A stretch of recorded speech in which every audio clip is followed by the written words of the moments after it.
자, 오늘은 하이델베르크 교리문답 65번, 66번 내용입니다. 성리에 대해서 제가 2시간을 큰 개론을 할 것인데요.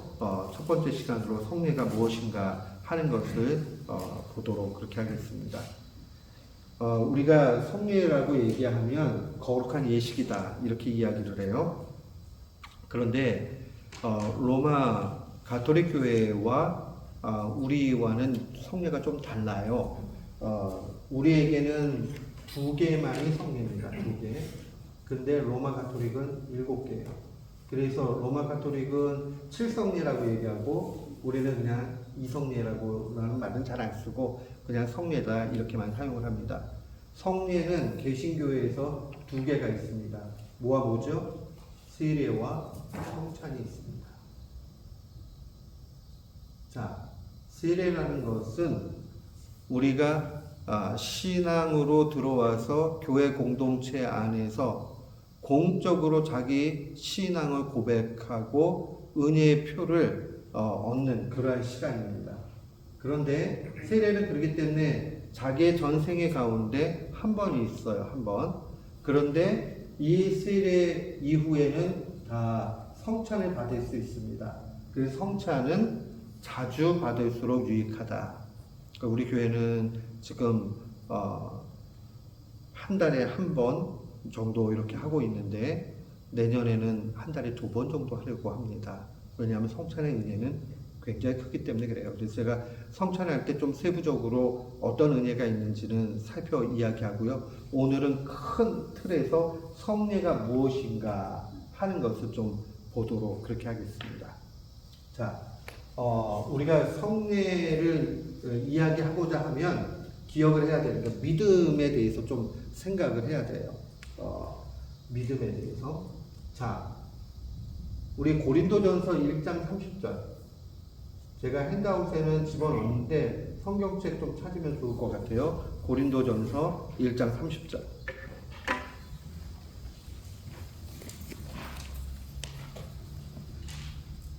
우리가 이 말씀을 좀 외우면 좋을 것 같아요. 고린도전서 1장 30절 말씀은. 우리 함께 30절 말씀 함께 봉독합니다.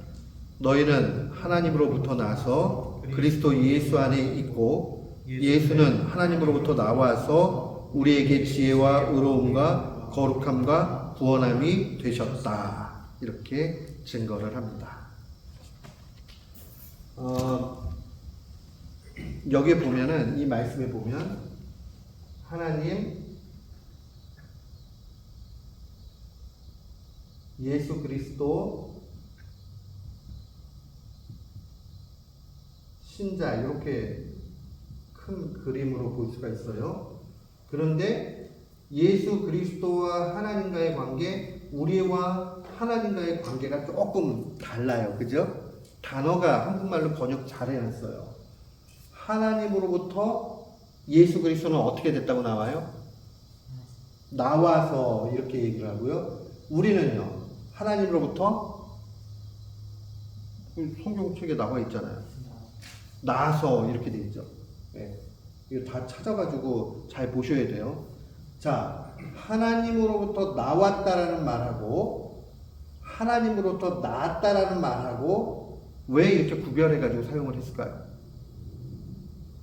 본질적으로 예수 그리스도와 하나님과의 관계, 우리와 하나님과의 관계는 질적인 차이가 있기 때문에 이렇게 표현을 한 거예요. 말로 설명을 할 때. 어떤 표현이냐? 예수 그리스도는 하나님과 동등된 분이죠. 그렇기 때문에 나오셨다라는 말을 표현하는 거예요. 그런데 우리는 하나님의 자녀가 되었기 때문에 창조자이시고 우리는 피조물이기 때문에 낫다 이렇게 표현하는 거예요. 그러니까 이 2가지의 차이를 분명히 알아야 됩니다. 그래서 예수 그리스도는 하나님과 동등된 분, 다른 말로 얘기하면 창조자이시다. 그러나 우리는 하나님과 아주 가까운 관계지만 우리는 피조물이다. 이거를 갖다가 분명히 알아야 돼요. 근데 하나님은요, 법칙을 하나 만드셨어요. 어떤 법칙이냐면 영적인 복을 언제나 예수 그리스도를 통해서 우리에게 주시고자 법칙을 만드셨어요. 그러니까 하나님이 직접 우리에게 뚝 이렇게 주시는 게 아니라 반드시 예수 그리스도를 통해서만 받을 수 있게 하십니다. 이 영적인 복의 최고가 뭐예요? 구원이죠, 구원. 또 이 구원의 아주 구체적인 내용이 뭐예요? 영생이죠, 영생. 영원히 사는 거. 그러니까 구원이라는 이 개념 속에 아주 우리가 구체적으로 누려갈 수 있는 게 영생이에요. 요거는 예수 그리스도를 통해서만 얻을 수 있는 거예요. 자, 해가 여기 이렇게 있어요. 해가 있으면 해가 예수 믿는 사람이나 믿지 않는 사람이나 동일하게 비쳐요, 안 비쳐요? 네, 동일하게 비쳐요. 이런 것은 누구나 다 받을 수 있어요. 예수 그리스도를 통하지 않아도 받을 수 있어요. 이런 것을 일반 은총이라고 얘기를 해요. 그런데 영적인 복은 예수 그리스도를 통해서만 받을 수 있어요. 이것을 특별 은총이라고 얘기를 해요. 그래서 특별 은총 이런 말을 사용하면 구원, 영생을 생각하면 되고요. 예수님을 통해서만 받을 수 있는 것 이렇게 생각하면 돼요. 자, 보세요. 오늘 하나님으로부터 신자는 어떻게 됐다고요? 나서. 또 예수 그리스도는 하나님으로부터 나와서 예수 그리스도가 우리에게 뭐가 되셨다고요? 지혜와 의와 거룩함과 또 뭐예요? 구원. 옛날 개역 개정판은 구속이 되셨다 이렇게 표현이 돼 있는데 뭐 구속이라고 해도 뭐 큰 문제는 없어요. 지혜의 거룩함과 구속함이 되셨다 해도 표현상 문제가 없는데 구원이라고 얘기를 하면 좀 더 포괄적으로 더 괜찮은 것 같아요. 이 내용을 볼 때는요. 자, 그러니까 예수 그리스도 안에는 참다운 영적인 지혜가 있어요. 그리고 예수 그리스도는 하나님의 완벽하신 의예요. 그리고 예수 그리스도 안에서 우리는 거룩함을 입어요. 그리고 우리는 예수 그리스도를 통해서 구원을 받아요. 그러니까 지혜와 의와 거룩함과 구속함은 영적인 복을 표현하는 말이에요. 그러니까 이런 모든 것들이 영적인 복인데 이것은 예수 그리스도 통해서 우리에게 오게 된다 하는 거예요. 근데 중요한 건 뭐냐면 오는데 그러면은 신자는 그냥 내가 신자가 됐으니까 이 모든 것을 받느냐? 네. 그럼 뭘 해야 돼요? 신자는 여기 신자라고 얘기했을 때 영어로 얘기하면 신자 뭐예요? believer 그렇게 얘기하죠. believe라는 말이 뭐예요? 믿는다는 얘기죠. 그러니까 믿음이 있는 사람이 신자예요. 믿음이 있으면 이 모든 것을 받게 돼요. 그래서 우리는 기억을 해야 되는 게 믿음으로 모든 영적인 복을 받는다. 그 최고가 구원인데 믿음으로 말미암아 구원을 받는다. 그래서 그렇게 이야기를 하는 거예요. 자, 이해하셨죠? 자, 믿음으로 말미암는 구원. 믿음으로 구원을 얻게 돼요. 그죠? 믿음으로 구원을 얻게 돼요. 그러면 우리는 먼저 기억을 해야 돼요. 뭘 믿는다는 거예요? 뭘 믿는다는 거예요? 뭘 믿죠? 뭘 믿어야지 우리가 구원을 받아요? 그쵸? 예수 그리스도를 믿죠. 이 말은 딱 이거예요. 예수님이 나의 구원자이십니다. 구원자가 되신다. 그리스도, 예수 그리스도. 예수님이 나의 구원자이시다. 아주 단순해요. 이것만 믿으면 돼요. 그러면 이거 믿는 것이 쉬울까요? 어려울까요? 쉬울 수도 있고 어려울 수도 있어요. 왜냐면 주관적이니까 이거 판단하는 거는. 근데 이 믿는 믿음은 궁극적으로 어디에서 오는가 하는 게 중요해요. 믿음이라고 얘기했을 때. 자, 우리는 이 믿음을 결국은 내가 똑똑하고 많이 배우고 내가 노력하고 이래서 얻는 것이 아니고 내가 믿음의 고백을 했더니 보니까 보이지 않는 손이 있더라. 그게 뭐냐면 바로 성령님이 역사하셔서 내 속에 믿음을 일으켜 주셨더라 라고 근본적으로 얘기를 해요. 그러니까 믿음으로 말미암아 구원을 얻었다라는 말은 성령님이 내 마음속에 믿음을 일으켜 주셔서 믿게 된 거예요. 그러니까 내 노력이 요만큼도 있어요? 없어요? 없어요. 이렇게 표현할 때 이거는 100% 전적인 은혜다. 오직 은혜다. 솔라 그라치아. 솔라 그라치아라는 말은 솔라 피데, 오직 믿음으로 얻게 된다는 말과 똑같다라는 거예요. 방향만 다를 뿐이지. 그러니까 하나님으로부터 오게 된 거로 볼 때에 그 방향으로 볼 때는 솔라 그라치아. 근데 내가 고백을 했으니까 솔라 피데, 믿음의 고백을 했으니까 그 방향의 차이만 있어요. 그런데 성경에 있다 보면 종종 이런 표현이 나오죠. 주님이 내 믿음이 너를 구원했다 이런 말씀을 하셔서 병자들을 고쳐주신단 말이에요. 그러면 그 믿음이 어디서 오는가? 고백은 그 믿은 신자가 했지만 성령님께서 역사하셔가지고 하셨다는 거예요. 근데 종종은 또 말씀 가운데 예수님이 이렇게 책망하세요. 이 믿음이 적은 자들아, 아니면 이 믿음이 없는 자들아, 이렇게 책망을 하신단 말이에요. 그럼 그때 그 믿음은 뭐예요? 성령님이 안 줬으니까 모르죠? 라고 하면 안 돼요. 그 믿음은 나의 완악함과 믿지 못하는 마음 때문에 주님이 아무리 역사하시려고 해도 내가 거부하는 거예요. 책임이 나한테 있는 거예요. 그런데 우리가 교리 가운데서는 불가항력적인 믿음이라는 게 있어요. 은혜라는 게 있어요. 불가항력적이라는 건 뭐냐면 내가 거부할 수 없다라는 뜻이에요. 쉽게 얘기하면 거부할 수 없는 은혜. 어떤 은혜가 그러느냐? 구원의 은혜가 그래요.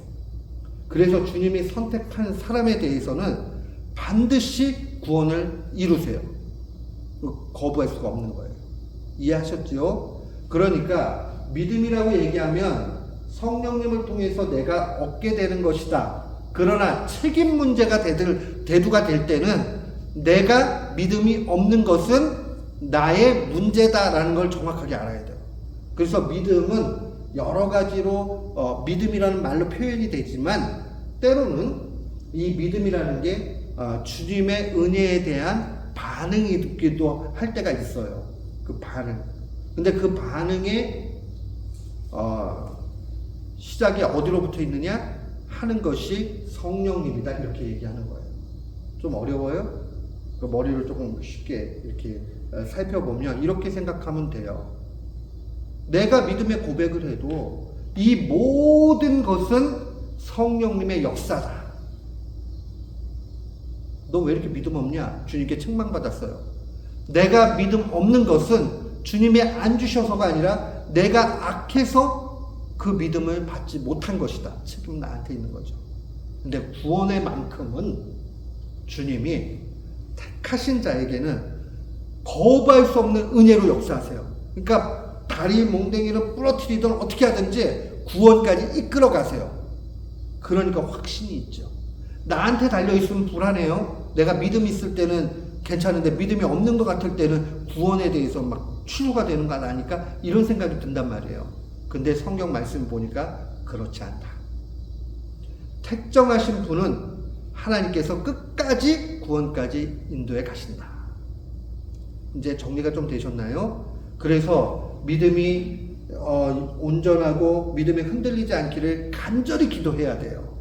근데 믿음으로 구원받고 믿음으로 모든 영적인 복락을 얻어 누릴 때에 내가 믿음이 있어서 그랬어. 자랑할 것이 없죠. 그 모든 자랑은 누가 주신 거예요? 하나님이 친히 주신 것이다 라는 것을 기억해야 됩니다. 그래서 고린도전서 1장 31절 한번 보세요. 자, 31절 한번 같이 읽습니다. 기록된 바 자랑하는 자는 주 안에서 자랑하라 함과 같게 하려 함이라. 주 안에서 자랑하라 하는 말은요, 여러 가지 뜻이 있지만 두 가지예요. 하나는 주님 때문에 주님이 영광 받으셔야 된다는 거예요. 내가 뭘 어떻게 해가지고 내가 믿음이 있으니까 이렇게 됐어 할 수 없다라는 거예요. 주님이 다 은혜로 주셨다라는 거예요. 그리고 동시에 내가 주님 안에 있게 되면, 그 말은 주님을 온전히 믿게 되는 거, 이것만 자랑해라. 내가 주님 안에, 그러니까 나는 없어지고 주님만 나타나야 된다, 그 얘기예요. 예수님만 나타나야 된다는 그 말씀이에요. 이 1장 30절 31절 말씀이 결국 내가 영적인 복락을 누리는 모든 것이 누구에게 달려있느냐? 주님의 공로에 달려있었다. 다만 나는 성령님의 역사를 통해서 그걸 믿고 고백했을 뿐이다. 그러니까 내가 자랑할 게 없지요. 다 주님이 하신 거죠. 그러나 책망받을 것에 대해서는 나의 믿음 없음에 대해서 하나님 앞에 용서를 구해야 된다 하는 것을 기억해야 됩니다. 근데요, 이 종교개혁을 했던 칼빈은 참 설명을 따뜻하게 해줬어요. 정말 성경 말씀 그대로 있는 대로 주님께서 우리에게 하나님으로부터 받은 모든 영적인 복락, 이것도 주시면서 자신까지도 주셨다라는 걸 늘 강조합니다. 그래서 우리는 그리스도 안에서 하나님으로부터 무엇을 받느냐라고 얘기했을 때 예수 그리스도와 그가 가지고 있는 모든 복락을 함께 받는다.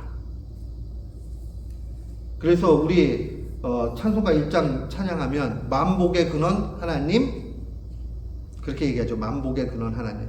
모든 복이 하나님께 있는데 하나님께서 그 모든 복락을 아들에게 주셨고, 우리는 아들을 믿는 믿음 가운데 아들과 아들이 소유한 모든 권능, 영적인 복락, 이것을 우리가 다 얻게 된다 하는 것을 기억해야 됩니다. 자, 요 얘기를 왜 이렇게 오래 했느냐? 결국은 믿음은 누구로부터 오게 돼요? 성령님으로부터 오게 돼요. 그런데 주님은 굉장히 철저하게 그 방법론적인 것을 완벽하게 갖고 계십니다. 그래서 우리에게 성령님을 통해서 성령님의 숨은 손, 그 세크레트, 아주 숨은 손길을 통해 가지고 역사를 하시는데, 어떠한 방식으로 수단을 가지고 역사하시느냐? 그게 바로 성례를 통해서 역사하신다는 거예요. 요 얘기 하려고 지금 믿음 얘기 계속 했던 거예요. 성령님이 믿음을 주시는데 그냥 성령님이 믿음을 픽 이렇게 주시는 게 아니라 어떠한 수단, 인스트루먼트를 통해서 우리에게 주세요. 그 수단이 뭐냐? 성례다. 성례는 두 개라고 그랬어요. 세례와 성찬이다. 그래서 세례를 통해서, 성찬을 통해서 우리는 계속적으로 이 은혜를 받게 되죠. 그리고 동시에 또 은혜를 받는 방법이 뭐가 있냐면 말씀이 있어요. 말씀, 하나님의 말씀. 그래서 거기에 보면은요, 성령님께서 수단적 원인이 있는데 말씀과 성례 이렇게 돼 있죠. 말씀과 성례를 통해서 구원을, 우리에게 믿음을 주신다. 그래서 우리 이제 교리 암송을 할 때 그런 얘기를 해요. 은혜를 받는 도구. 옛날 한자에서는 방편이라는 말을 사용했어요. 영어권 사람들은 means, 도구죠. means of grace. 은혜를 받는 수단이 뭐냐? 첫 번째는 하나님의 말씀이고, 두 번째는 성례다. 근데 이 성례는 두 가지, 세례와 성찬입니다. 그러니까 하나님의 은혜가 우리 가운데 있게 되는 건 말씀과 성례를 통해서 있게 된다. 이거 기억을 하셔야 돼요. 자, 그러면 말씀은 뭐냐? 우리에게 믿음을 일으키는 거예요. 믿음은. 말씀을 자꾸 이제 설교를 듣고 말씀을 읽고 말씀을 묵상하고 하면서 내 속에 믿음이 막 일어나게 돼요. 그리고 이 복음 선포를 통한 말씀이 막 역사돼 가지고 믿음이 발생이 되면 그 믿음이 내 속에서 보존이 되어지고 확증하게 되고 인을 치는 거, seal 한다는 얘기를 법적 효력을 다 갖도록 아주, 그러니까 야 도장 찍었어? 그러면은 우리 약속하고도 그러잖아요. 손가락 걸고 그 다음에 도장도 찍잖아요. 딱 그거 생각하시면 돼요. 그래서 그 믿음이 확실할 수 있도록 딱 도장을 찍어주는 거예요. 그러니까 우리가 신앙생활을 하면서 하나님의 말씀을 통해서 믿음이 계속 드러나야 되고 이 받은 은혜가 성례를 통해서 계속 우리 속에 유지가 돼야 된다 하는 것을 기억해야 됩니다. 그래서 오늘 거기 표를 한번 보세요. 하나님께서는 그의 아들에게 모든 권능과 하늘의 신령한 복, 지혜와 의와 거룩함과 구원, 구속을 주셨죠. 모든 권능을 예수 그리스도께 주셨어요. 그러면 예수 그리스도는 예수 그리스도 자신과 온갖 종류의 신령한 복, 또 구원까지 우리에게 주시게 되죠. 그러면 신자는 예수 그리스도로부터 어떻게 이걸 받게 되느냐? 믿음으로 받게 돼요. 그러면 그 믿음을 일으키는 실제적인 동력인, 믿음을 일으키는 실제적인 efficient cause가 누구냐라고 얘기를 하면 누구예요? 성령님이에요. 성령님. 그리고 그 성령님이 어떤 수단들을 통해서 우리에게 은혜를 주시는데 그게 말씀이라고 얘기할 때는요. 보통 설교라고 생각하시면 돼요. 또 말씀을 읽을 때도 마찬가지고 말씀을 공부할 때도 마찬가지고 묵상할 때도 마찬가지고요. 그러나 복음이 선포되는 이 말씀, 이게 굉장히 중요합니다. 이게 믿음을 우리 속에서 일으키게 돼요. 근데 그 믿음이 일으켜지지만 우리는 약하기 때문에 자꾸 놓쳐요. 그런데 성례를 통해서 이 일어난 그 믿음이 보존이 되고 더 확실해지고 그 다음에 인치는 역사까지 있게 되는 거죠. 그래서 요 그림을 잘 이해를 하셔야 됩니다. 이 성례를 통해서 내가 믿음 있는 사람은 받을 수 있게 되고요. 내 믿음이 정말 확고하구나. 내가 구원의 확신이 있구나. 주님이 날 사랑하시는구나. 이걸 더 확실하게 알게 된다는 거예요. 이 성례를 통해서. 자, 꼭 기억을 하셨으면 좋겠습니다. 자, 아까 제가 분명히 로마 가톨릭에서는 7성례고 우리는 2가지 성례만 인정을 한다라고 얘기를 했어요. 이제 로마 가톨릭에서는 뭐 좀 특이한 성례들이 있어요. 우리는 성례라고 얘기하고 그분들은 성사라는 말을 잘 써요. 거룩한. 그래서 이게 좀 심하면 로마 가톨릭은 사크라멘털리즘이라고 그래가지고 성례주의, 성례를 참여하는 걸 통해서 구원을 받는다 이렇게 얘기를 해요. 우리하고는 좀 달라요. 우리는 성례를 통해서 구원받는 거 아니에요. 믿음으로만 구원받는 거예요. 성례가 아주 유익한 부분이 있지만 성례로 우리가 구원을 받는 건 아니라는 거예요. 그 구분을 좀 하셔야 돼요. 근데 이 분들은 로마 가톨릭은 어쨌든 교회 중심으로 모든 시스템을 짜놨기 때문에 한마디로 요람에서 무덤까지, 그러니까 전 세계가 교회에 다니지 않으면 안 되도록 만들어 버렸어요. 자, 이제 막 아이가 태어나면 뭘 하죠? 세례를 주죠. 유아세례. 세례를 줘요. 그리고 이 아이가 크면 어떻게 돼요? 크게 되면 컨포메이션 하죠. 얘네들은 견진이라는 말로 사용을 해요. 견진, 한국말로. 컨포메이션을 해요. 그리고 또 이 사람들이 또 성장하고 나면 뭐를 해요? 결혼을 하죠. 그걸 옛날 한자로는 혼인. 더 좀 저기 하는 혼배라는 말도 사용했어요. 혼배. 그래서 세례송사, 견진송사, 혼배송사 뭐 이런 말도 사용을 해요. 그 다음에 또 사제들이 서품을 받는 이렇게 사제들이 결혼을 하지 않지만 이제 자기가 종신 신부가 되고 이러면 서품을 받잖아요. 그것도 성사 중에 하나예요. 서품 받는 것도. 그 다음에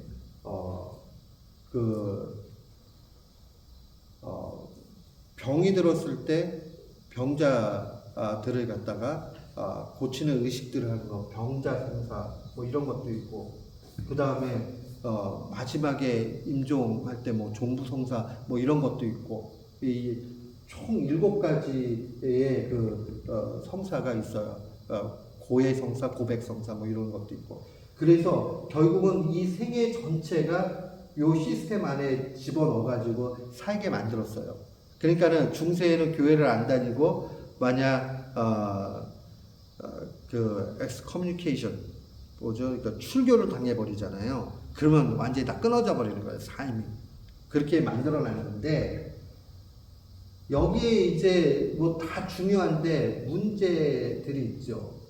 세례와 성찬 외에는 여기에는 여러 가지 성사를 보기 어려운 부분들이 있어요. 그럼 개신교회는 왜 2개만 인정을 했느냐? 그것은 제일 중요한 게 첫 번째가 하나님이 친히 제정하셔야 된다라는 큰 원리가 있고 거기에는 복음의 내용이 함께 들어가 있어야 된다 하는 이 2가지가 아주 중요한 내용이었어요. 그래서 그런 내용에서 성례가 개신교회에서는 2가지다 하는 것을 기억해야 됩니다. 성례의 정의를 보면 자, 2가지 나왔어요. 복음의 약속을 충만히 선포하시고 확증하시고자 하나님이 친히 제정하신 눈에 보이는 표인을 얘기한다. 그러니까 여기에는 성례라는 것은 2가지 기억해야 돼요. 누가 제정해야 돼요? 하나님께서 제정을 해야 돼요. 거기 안에는 뭐가 들어가야 돼요? 복음의 내용, 복음이 들어가 있어요. 이 2가지가 제일 중요하다. 그러니까 이제 여러 가지 논란이 있을 수 있지만 이 2가지가 정확하게 드러나는 것, 그거는 바로 세례와 성찬, 예수 그리스도께서 친히 제정하시고 우리에게 알려주신 거죠. 그리고 구약적인 관련이 계속 있게 되고, 그래서 하나님과 복음의 내용들이 드러나야 된다. 그러면 복음의 약속이라는 거, 자, 복음을 우리가 좀 할 필요가 있어요. 복음이 뭐라고 그랬어요? 복음?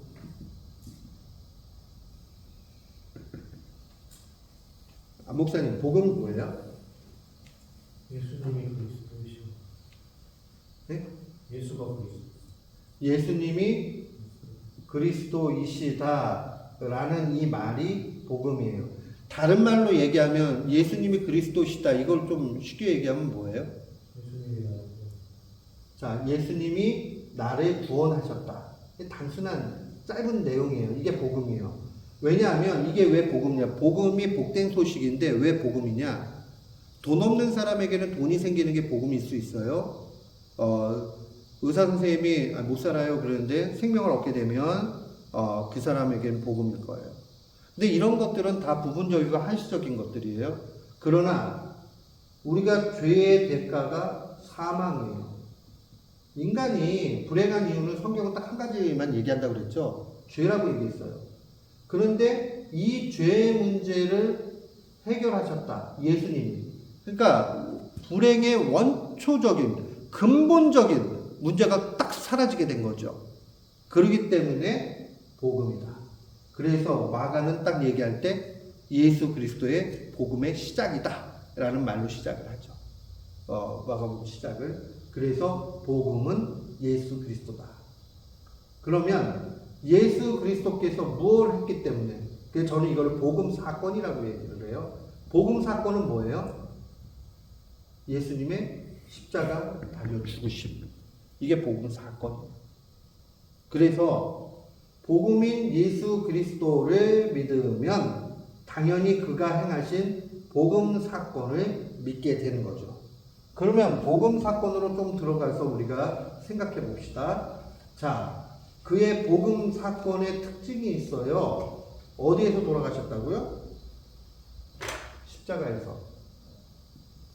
그런데 예수님께서 십자가에 달려 죽으실 때 원래 죄가 있으세요? 없으세요? 죄가 없으신데 돌아가신 거예요. 그렇기 때문에 죄 없는 자가 돌아가셨고, 그렇다면 그 죽으심은 무언가의 대신, 대가로 돌아가신 거죠. 그게 누구의 죄 때문에 그래요? 우리의 죄. 신자의 죄라고 해요. 신자의 죄 때문에 대신 죽으셨어요. 그러니까 신자가 원래는 사망으로 가야 돼요. 그런데 십자가의 죽으심을 통해서 사망의 문제가 다 해결이 됐어요. 그래서 영생으로 가게 되죠. 복음 사건을 통해서 이 일이 일어났어요. 그 표가 뭐냐? 결국 주님께서 십자가에 죽으시고 끝난 게 아니라 뭘 하셨죠? 부활하셨죠. 부활하셔서 우리에게 부활의 첫 열매가 되셨다.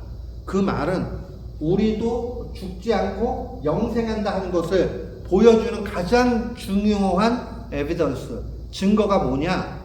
바로 주님의 부활이에요. 그리고 부활하신 다음에 어떻게 되셨어요? 승천. 하늘에 오르셨으니까 원래 하나님의 보좌로 그대로 오르시게 된 거죠. 완전히 회복된 것을 보여주는 거예요. 그러니까 예수 그리스도를 우리가 소유하게 되면 십자가, 부활, 승천, 이 모든 것들이 우리의 것이 되는 것을 확실하게 보여주는 거예요. 그러니까 복음 사건을 통해서 우리는 엄청난 구원의 유익들을 바라보게 되는 것이고, 동시에 이 하늘의 신령한 복락까지도 다 얻게 되는 거죠. 그래서 아까 예수 그리스도 자신과 아버지로부터 받은 모든 권능과 하늘의 신령한 모든 것을 신자들에게 나눠준다. 신자는 믿음으로 모든 것을 받는다. 그래서 신자가 믿어야 될 것은 뭐냐? 복음이다. 복음은 뭐냐? 예수 그리스도가 나를 위해서 죽으셨다는 거다. 그것을 보증하는 것이 뭐냐? 복음 사건이다. 복음 사건은 십자가에서 죽으신 것이다. 그리고 그걸로 끝나지 않고 부활하셨기 때문에 영생을 우리는 보게 되는 것이고, 그 다음에 승천하신 걸 통해서 완전한 회복이 나타나고 우리가 영원한 나라에서 살게 되는 것을 보게 되는 거죠. 예수 그리스도의 삶이 그 모든 것을 보여줍니다. 근데 이 복음의 내용은 눈에 보이지 않는단 말이에요. 그죠? 말씀도 눈에 보이지 않아요. 근데 이것을 눈에 보이도록 보여준 것, 그게 바로 성예다. 이렇게 보시면 돼요. 보이지 않는 것을 보이도록 해준 거죠. 그래서 여기에서 중요한 것은 성례는 보이는 말씀이다. 이런 말을 사용하죠. 성례, 보이는 말씀. 하나님의 말씀으로 은혜를 받는데, 이 말씀은 다른 말로 얘기하면 복음이에요. 복음은 눈에 보이지 않아요. 그죠? 이건 눈에 보이지 않아요. 그러나 성례는 눈에 보여요. 왜요? 여기에는 사인, 표가 있기 때문에 그래요. 보세요. 제가 이것은 주님의 몸입니다 할 때 떡을 들지요. 그것을 사인, 표라고 얘기를 해요. 그 포도주로 이렇게 되고 이것은 주님의 보혈입니다 라고 얘기를 하면 그 사인이 있어요. 그죠? 그렇기 때문에 이 사인은 보여지기 때문에 보여지는 복음이다. 그러면 이 관계를 좀 잘 봐야 돼요. 자, 성찬식을 생각합시다. 성찬식. 성찬식에서 빵과 포도주가 있어요. 그렇죠? 빵과 포도주가 있는데 이 빵은 예수 그리스도의 몸을 상징하고 포도주는 그의 보혈을 상징을 해요. 표는 이거예요. 표는 이건데 내용은 이거예요.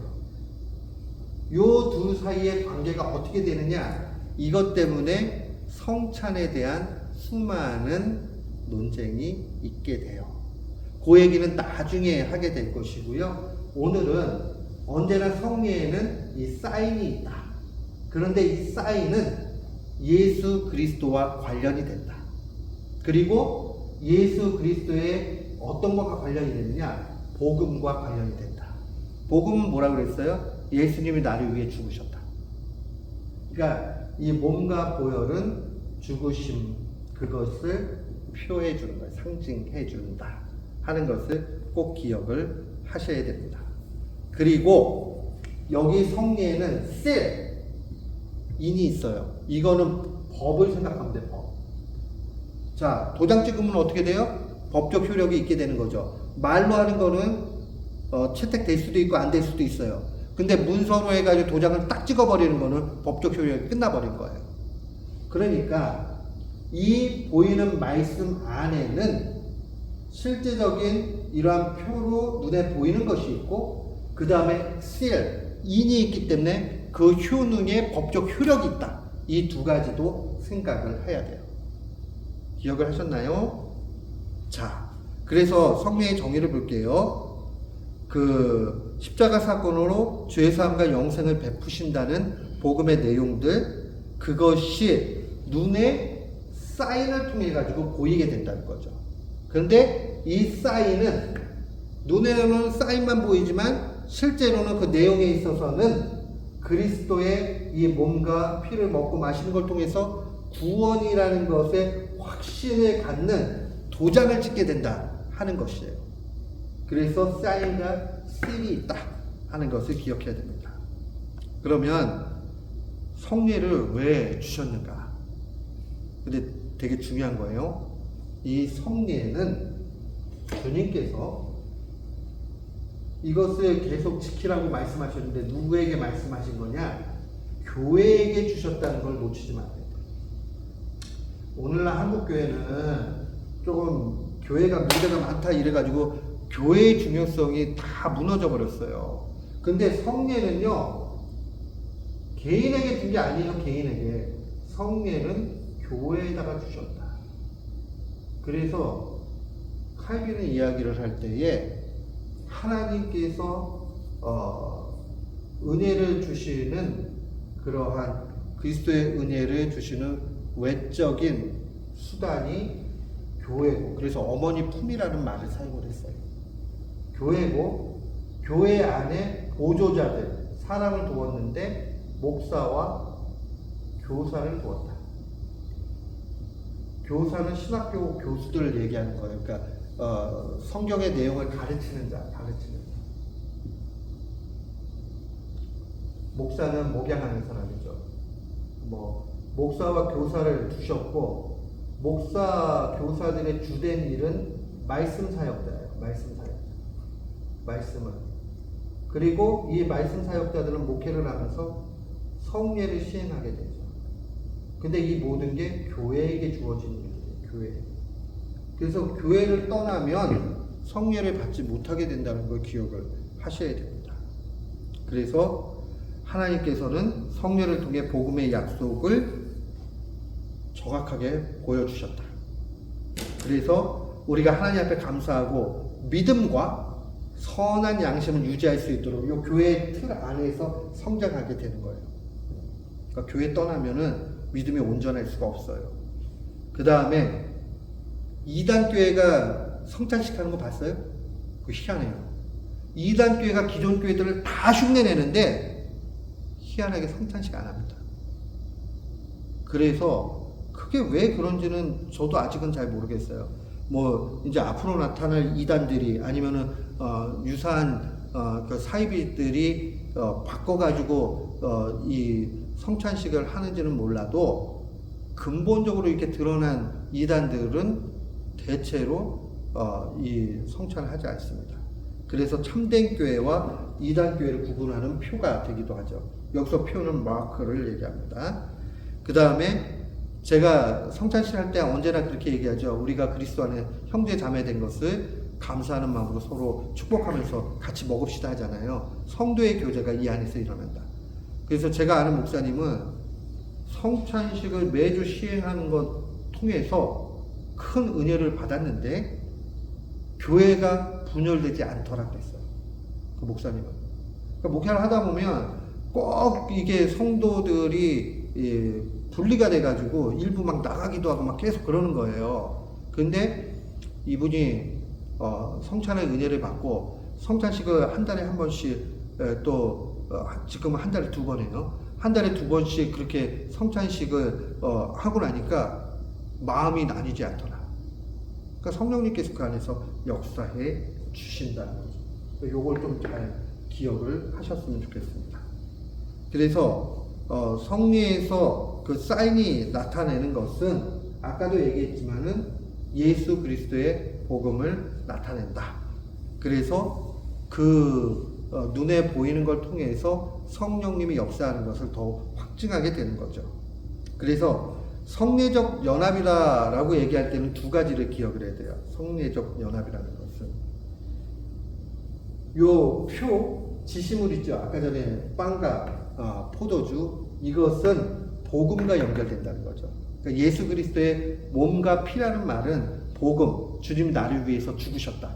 그 표가 의미하는 바는 바로 예수 그리스도 자체시고 예수 그리스도께서 우리에게 주시는 그 구원과 영생을 보여주는 거다 하는 것을 기억하셔야 됩니다. 이 관계가 있어요. 그 다음에 성례적 연합의 2번째 의미는 뭐냐면 교회와 성도와의 관계예요. 성례는 교회에게 주셨다고 그랬어요. 그래서 교회가 바로 시행하게 될 때 믿음의 성도들은 그것을 받게 되는 거죠. 이게 성례 안에서 하나가 된 모습이에요. 그래서 성례적 연합이다. 믿음으로 받게 될 때. 이런 말을 사용한다 하는 것을 기억하셨으면 좋겠어요. 시간이 조금 있어서 보통 그 성찬에 대한 논쟁이 있는데 그 성찬에 대한 논쟁 나중에 한번 더 설명을 하겠죠. 오늘 그냥 기초적으로 한번 얘기를 해드릴게요. 아까 사인이 있다고 그랬어요. 사인은 뭐예요? 브레드, 빵하고 그 다음에 와인, 포도주와 우리는 즙을 사용하죠. 빵이 있어요. 근데 이 빵이 그리스도의 몸이고 포도주가 보혈이다 하는 거는 다 누구나 똑같이 다 이야기를 해요. 그런데 루터가 종교개혁할 때 중세교회 잘못됐다 하고 얘기한 게 바로 이 문제였어요. 중세교회는 어떻게 이야기를 했냐면 이 사인이 사제가 기도를 하고 이것은 주님의 몸입니다 라고 이야기를 하면 이 빵이 주님의 몸으로 그대로 변한다. 그래서 우리 트랜스퍼 할 때 트랜스예요. 완전히 변하는 거. substance라는 말은 본질이라는 말이에요. 그러니까는 빵의 본질이 그리스도의 몸으로 직접 변하는 거예요. 이런 거를 화채설이라고 얘기해요. 몸으로 변했다. 화채설. 이게 로마 가톨릭이 가지고 있는 입장이었어요. 그때 이제 종교 개혁을 했던 루터는 뭘 강조하고 싶었냐면 이게 이렇게 몸으로 확 변하는 건 미신이다. 빵은 빵이고 포도주는 포도주로 있지. 그게 그렇게 변하게 된다면 그 말이 안 된다. 그러나 놓치지 말아야 될 거. 리얼. 실제로 프레젠스. 여기에 임한다는 걸 얘기하고 싶었어요. 실제로 주님의 몸과 피가 임한다. 그래서 루터는 한국말로는 공제설이라는 말을 사용하는데 여기에 트랜스가 아니라 컨이라는 말을 사용해요. 그래서 substance가 함께 임한다. 이 컨이라는 말에 함께 이런 뜻을 가지고 있거든요. 그래서 이 빵과 포도주 안에 또 그것과 더불어서 그 다음에 그것 안에 그러니까 본질은 변하지 않는데 빵은 빵이고 와인은 와인인데 그런데 거기에 주님이 임한다. 이걸 얘기하고 싶어요. 실제로 임한다. 이렇게 얘기한 게 루터의 공제설이에요. 이해하셨어요? 그러니까 서브스턴스가 변하지 않는 거죠. 본질이. 빵은 빵이고 포도주는 포도주예요. 그런데 세 번째 인물이 이제 나타나는 게 쯔빙글리라는 사람. 쯔빙글리. 이 사람들 아주 쯔빙글리는요. 아주 문자주의자였어요. 그러니까 성경에서 기념하라! 라고 얘기했으니까 그거는 기념. 그 다음에 이거는 상징이니까 쯔빙글리 입장에서는 이런 식으로 설명하는 모든 게 마음에 들지 않았던 거예요. 그런데 성경에 있는 내용 그대로 이렇게 얘기를 한 건 좋은데 쯔빙글리 입장에서 가다 보면 조금 쯔빙글리가 그랬던 건 아니에요. real presence. 실제로 임하게 되는 게 약화가 되는 거예요. 상징하고 기념만 하니까 상징만 하는 거니까요. 이게 지금 변한다 안 변한다 주님의 몸이 임한다. 아니 그런 거 안 나와 있으니까 그냥 빵은 빵이고 포도주는 포도주고 우리는 그냥 상징으로 몸이라고 하자. 그러니까 이 쯔빙글리 입장에 가다 보면 리얼 프레젠스가 너무 이제 약화가 되는 문제가 있어요. 근데 우리가 얘기하는 카이비는 영적 임재설이라는 말로 사용을 하는데 좀 영적 임재라는 말 자체에서 그 영은 뭐를 얘기하는 거냐면 성령님을 얘기해요. 그래서 저는 이렇게 좀 번역하면 좋을 것 같아요. 성령님을 통한 실제적 임재. 그래서 로마 가톨릭하고는 어떻게 다르냐? 서브스턴스, 본질은 변하지 않아요. 그 빵은 빵이고 포도주는 포도주예요. 그런데 이 빵과 포도주의 상황에서 주님께서 실제로 임하시는데 어떻게 임하시느냐? 성령님을 통해서 임하시는 거예요. 성령님을 통해서 임하시는데 성령님은 우리와 그리스도를 연결시켜주는 밴드, 띠예요. 그런데 지금 주님의 그 인성은 어디가 계세요? 하나님 우편에 계시죠. 그러니까 인성은 여기 내려오질 않으시는 거예요. 우편에 계시니까. 그러니까 성령님을 통해서 우리와 함께 하셔서 우리의 영혼이 그리스도께로 올라간다. 그래서 실제 이게 좀 더 많은 의미가 있는 게 뭐냐면 수루숨 코르다라는 말이 마음을 올려서 이런 뜻이거든요. 예전에서 보면요. 그 다음에 아나포라 이것도 올린다는 얘기거든요.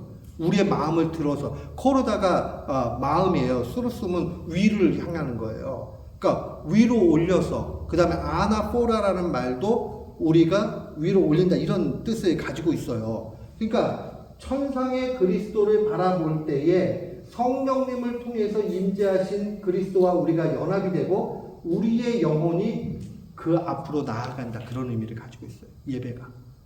그러니까 얼마나 감동적이에요. 이 표현 자체가. 그래서 성령님을 통한 실제적 임재 요것을 우리가 간직하면 참 좋겠다. 이 나름대로의 의미가 있는데 요 첫 번째 로마 가톨릭이 가지고 있는 요 부분은 우리가 받아들일 수 없다. 왜냐하면 서브스턴스가 바뀐다는 이거는 실제로 미신이지. 그러니까 얘네들은 어떻게 했었냐면요. 이 두 가지 중에서 빵과 포도주 중에서 하나를 못 받게 만들었었단 말이에요. 역사적으로. 그게 지금은 풀렸어요. 두 개를 다 받을 수 있는데 옛날에는 하나만 받을 수밖에 없었어요. 그래서 옛날 그 영화들 보면요. 이렇게 그 사제들이 이렇게 옆에 복사나 뭐 이런 하는 사람이 무슨 이렇게 긴 뭐라고 얘기를 해야 되죠? 손잡이가 길면서 앞에 쓰레바지 같이 이렇게 딱 생긴 걸 갖다 목 밑에 대요. 왜냐면 주님의 몸으로 변했는데 몸이 떨어지면 안 되잖아요. 그러니까 그렇게 되고 혀에다 딱 붙여줍니다. 그리고 포도주는요, 주님의 보혈로 바뀌었는데 그거 떨어뜨려 가지고 잘못되면 어떡해요? 그러니까 아예 안 줘요. 자기네만 먹고. 그러니까 바벨론 포로에 빗대서 루터가 로마 교회는 이 성찬에 있어서 하나만 주니까 바벨론 포로로 그렇게 만들어 버렸다라고 비판하면서 글을 쓰게 됩니다. 그래서 어쨌든 요런 입장이 다르다. 그래서 루터에게 있어서는 실제적 임재를 강조하고 싶었는데 그가 이걸 어떻게 설명해야 될지를 몰랐던 거예요. 그래서 이 서브스턴스는 변하지 않지만 그것 안에, 이 사인 안에, 또 사인과 함께, 그 다음에 사인 아래 이게 임하게 된다. 그래서 영어로는 in, with, 그 다음에 under 이렇게 사용을 했어요. 그렇게 그 주님이 임한다. 여기서 강조하고 싶었던 거는 실제 real presence, 그 실제 임하는 걸 좀 강조하고 싶었고요. 쯔뱅글리는 일단 그런 건 중요하지 않다. 상징, 기념하라 했으니까 이것만 중요하다. 이렇게 얘기해가지고 루터하고 쯔빙글리하고 이 성찬 문제 때문에 완전히 나뉘게 되고 결국 루터 개혁교회가 그 종교개혁기에 루터파하고 이 개혁파하고 나뉘게 되는 이유가 다 맞아 들었는데 이 성찬 문제 때문에 그렇게 돼버렸어요. 이게 좀 아쉬움인데 어쨌든 지금은 이제 그런 논쟁들이 다 많이 가까워졌다 이렇게 보시면 틀림이 없습니다. 그리고 장로교회 주축으로 해가지고 우리가 가지고 있는 입장은 성령님을 통해서 실제적으로 임재하는 것이다. 그래서 우리의 영혼이 천상의 그리스도를 바라보는 게 예배다 하는 것이고 그게 성찬에도 그대로 적용이 된다 하는 요 내용까지 좀 가지고 있었으면 좋겠고요. 성례적 그 연합이라는 것은 이 빵과 포도주라는 기호하고 그리스도와는 그 상관성이 분명히 있다. 그리고 그 내용은 바로 복음의 내용이 담겨져 있는 것이고 우리는 그때의 성례적 연합이 있다 이렇게 보고요. 또 실제로 성례를 시행하는 교회 사제가 이거 목사가 이걸 하긴 하지만은 교회에게 주신 거니까 목사가 직무를 수행하는 거죠. 그렇게 할 때 성도들은 믿음으로 받는 거죠. 근데 주님께서 교회를 통해서 주신 거니까 주님께 받는 거예요. 그러나 또 한편으로는 교회를 통해서 받게 되는 것이고 또 교회 안에 목회자를 통해서 받게 되는 거죠. 그러나 목사가 내가 주는 거야 이렇게 하면 안 되고요. 내가 목사님한테 받는다. 저 그래도 저 목사님이 하시는 게 더 신령하다. 이렇게 하면 안 된다고요. 원래 하나님이 주시는 거니까 다 똑같다. 하나님께서 주시는 거다. 하나님께 받는다. 이 마음을 가져야죠. 그러나 우리가 그 받을 때에 정말 그리스도 안에서 형제 자매되고 존경과 사랑의 마음을 가지고 이 떡과 포도주를 받고 주님의 그 거룩하신 예식에 참여해야 된다. 우리 돌아오는 주에 우리 성찬식 있잖아요. 배웠으니까 요걸 좀 생각을 하면서 했으면 좋겠습니다. 자, 기도 한번 합시다.